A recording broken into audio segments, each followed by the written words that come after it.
ಜನ ಬೆರಗುಗಳಿಂದ ನೋಡ್ತಾ ಇದ್ದಾರೆ. ಅಷ್ಟೊಂದು ಚೆನ್ನಾಗಿದೆ ಇಲ್ಲಿ ನಾಟಿ ಕೋಳಿಗಳು, ಕಡಕ್ನಾಥ್ ಕೋಳಿಗಳು, ಹೀಗೆ ತರಹೇವಾರಿಯ ಜಾತಿಯ ಕೋಳಿಗಳು ಇಲ್ಲಿ ಬಂದಿವೆ. ಸೊ ಹಾಗಾದ್ರೆ ಕೋಳಿನ ಸಾಕಾಣಿಕೆ ಮಾಡ್ತಾ ಇರೋರನ್ನ ನಾನು ನಿಮ್ಮ ಜೊತೆ ಮಾತಾಡ್ತೀನಿ.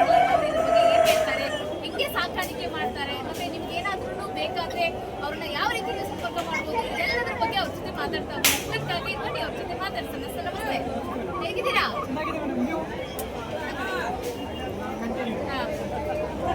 ಸರ್ ನಮಸ್ತೆ, ಹೇಗಿದ್ದೀರಾ? ನೋಡಿ ಅಲ್ಲಿ ಕ್ಯಾಮ್ರಾ ಇಲ್ಲಿದೆ, ಮಾತಾಡೋದು ನೀವಲ್ಲಿ. ಓಕೆ, ಯಾವ್ಯಾವ ಕೋಳಿಗಳನ್ನ ತಗೊಂಡು ಬಂದಿದ್ದೀರಾ? ಸರ್ ನಮ್ಮ ಇಲ್ಲೇ ಪ್ರದರ್ಶನಕ್ಕೆ ನಮ್ಗೆ ಅವಕಾಶ ಏನು ಕೊಟ್ಟಿದ್ದಾವೆ ಅಷ್ಟು ತಂದಿದ್ದೀವಿ.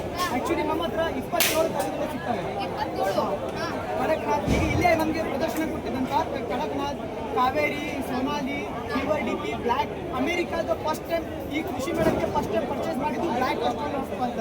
ಆಮೇಲೆ ಬಾಗ್ಕೋಳಿ ಇದಾವೆ, ಟರ್ಕಿ ಇದಾವೆ, ಗಿಣಿ ಕೋಳಿ ಇದಾವೆ, ಫೀವರ್ ನಾಟಿ ಇದೆ. ಇಲ್ಲೇ ಅವೈಲೇಬಲ್ ಇರೋದು. ಆಮೇಲೆ ನಮ್ಮ ಫಾರ್ಮ್ ಹೌಸಲ್ಲಿ ಇನ್ನೂ ಒಂದು 27 of variety, different of variety ಇದೆ.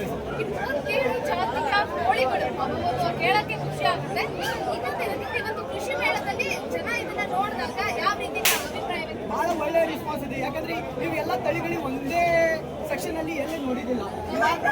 ಭಾಳ ರೆಸ್ಪಾನ್ಸ್ ಕೊಟ್ಟಿದ್ದಾರೆ. ಎಲ್ಲ ನಂಬರ್ ತಗೊಂಡು ಹೋಗ್ತಿದ್ದಾರೆ, ಕಾಂಟ್ಯಾಕ್ಟ್ ಮಾಡ್ತೇನೋ, ಇಮಿಡಿಯೇಟ್ಲಿ ಪ್ರಾಡಕ್ಟ್ಸ್ ಕೇಳ್ತಿದ್ದಾರೆ. ಸೊ ಇಮಿಡಿಯೇಟ್ಲಿ ಎಲ್ಲ ಚೆನ್ನಾಗಿ ರೆಸ್ಪಾನ್ಸ್ ಇದೆ.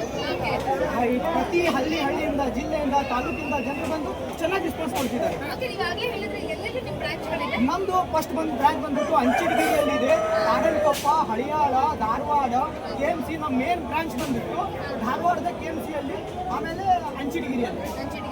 ಓಕೆ, ಈ ವಿಷಯಕ್ಕೆ ಬರೋಣ. ಈ ಕಡಕ್ನಾಥ್ ಕೋಳಿನ ನೀವು ಯಾವ ರೀತಿಯಾಗಿ ಇದನ್ನ ಸಾಕಾಣಿಕೆ ಮಾಡ್ತೀರಾ? ನಾವು ಇದನ್ನ ತೆಗೆದುಕೊಂಡು ಬಂದ್ರಿ, ನೀವು ಎಲ್ಲಿಂದ ತಗೊಂಡು ಬಂದ್ರಿ? ಪ್ರೊಡಕ್ಷನ್ ಪೂರ್ತಿ ನಮ್ಮ ಕಡೆನೇ ಇರುತ್ತೆ ಮೇಡಮ್. ನಾವೇ ಪ್ರೊಡಕ್ಷನ್ ಮಾಡಿ ಓಪನ್ ರೇಂಜ್ ಅಲ್ಲಿ ಸಾಕ್ತೀವಿ. ರೈತರಿಗೆ ಓಪನ್ ರೇಂಜ್ ಅಲ್ಲಿ ಸಾಕೋದು ಹೇಳಿ ಓಪನ್ ರೇಂಜ್ ಅಲ್ಲಿ ಬಂದು ಇದೇ ಡೆಮೋ ಕೊಡ್ತಾ ಇದ್ವಿ. ಅದಕ್ಕೆ ಏನೇನು ಊಟ ಕೊಡ್ತೀರಾ? ಅದಕ್ಕೆ ಏನೇನು ಊಟ ಕೊಡ್ತೀರಾ ನೀವು? ನಾವು ಫೀಡಿಂಗ್ ಕೊಡ್ತೀವಿ ಮಾರ್ನಿಂಗ್ ಅಲ್ಲಿ, ಆಫ್ಟರ್ನೂನ್ ನಾವು ಹೊರಗಡೆ ಬಿಟ್ಬಿಡ್ತೀವಿ. ನ್ಯಾಚುರಲ್ ಆಗಿ ಹೊಲದಲ್ಲಿ ಆದ್ರೆ ಏನೇನು ಊಟ ಅದಕ್ಕೆ ಫೀಡಿಂಗ್ ಅಂತ? ಅಕ್ಕಿ ಬಿಟ್ಟು ಎಲ್ಲ ಕೊಡ್ಬೋದು. ಅಕ್ಕಿ ಯಾಕೆ ಕೊಡಬಾರ್ದು ಅಂದರೆ ಅಕ್ಕಿಯಲ್ಲಿ ಕ್ಯಾಲ್ಸಿಯಂ ಅಂಶ ಇರ್ತದೆ.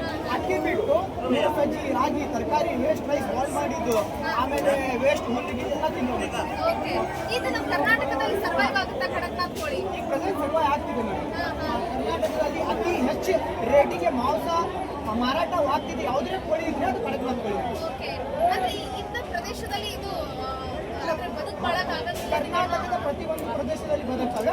ಆದರೆ ಒಂದು ಯಾದಗಿರಿ, ಗುಲ್ಬರ್ಗಾದಲ್ಲಿ ಸ್ವಲ್ಪ ಕ್ಲೈಮೇಟ್ ಇದರಿಂದ ಬಿಸಿಲು ಸ್ವಲ್ಪ ಪ್ರಾಬ್ಲಮ್ ಆಗ್ತಾ ಇದೆ. ಯಾಕಂದ್ರೆ ಬ್ಲ್ಯಾಕ್ ಲಿವರ್ಗೆ ಬಿಸಿಲು ಡೈರೆಕ್ಟ್ ಅಟ್ರಾಕ್ಷನ್ ಆಗೋದ್ರಿಂದ ಸ್ವಲ್ಪ ಪ್ರಾಬ್ಲಮ್ಸ್ ಆಗ್ತಾ ಇದೆ. ಆ 3 ಡಿಸ್ಟ್ರಿಕ್ಟ್ ಬಿಟ್ಟು ಎಲ್ಲ ಡಿಸ್ಟ್ರಿಕ್ಟ್ ಅಲ್ಲಿ ಚೆನ್ನಾಗಿ ರೆಸ್ಪಾನ್ಸ್ ಇದೆ. ಓಕೆ, ಈಗ ಕೆಲವೊಮ್ಮೆ ಕೋಳಿಗಳಿಗೆ ರೋಗಗಳು ಹರಡೋ ಸಾಧ್ಯತೆ ಹೆಚ್ಚಾಗಿರುತ್ತೆ. ನೀವು ಅದನ್ನ ಯಾವ ರೀತಿ ನೋಡ್ತೀವಿ? ನಾವು ನೋಡಿ ಮೇಡಮ್, ರೋಗಗಳು ಯಾವಾಗ ಬರ್ತಾವೆ ಅಂದ್ರೆ ನಮ್ಮ ಕ್ಲೀನ್ನೆಸ್ ಮೇಂಟೆನೆನ್ಸ್ ಪ್ರಾಬ್ಲಮ್ ಆದಾಗ ಮಾತ್ರ ರೋಗ ಬರ್ತಾವೆ. ಡೈಲಿ ಕ್ಲೀನ್ನೆಸ್ ಆಗಿ ಟೈಮ್ ಟು ಟೈಮ್ ಫೀಡಿಂಗ್ ಕೊಟ್ಟರೆ, ಅದಕ್ಕೆ ಹೆಲ್ದಿ ಫುಡ್ ಕೊಡ್ತಾ ಇದ್ರೆ ಯಾವುದೇ ರೋಗ ಬರಲ್ಲ. ಓಕೆ ಓಕೆ, ಇನ್ನೂ ಹೆಚ್ಚಿನ ಮಾಹಿತಿ ಏನಾದರೂ ಬೇಕಿದ್ರೆ ಇದರಲ್ಲಿ ಮೊದಲೇ ಅಲ್ಲ ಕೆಲಸ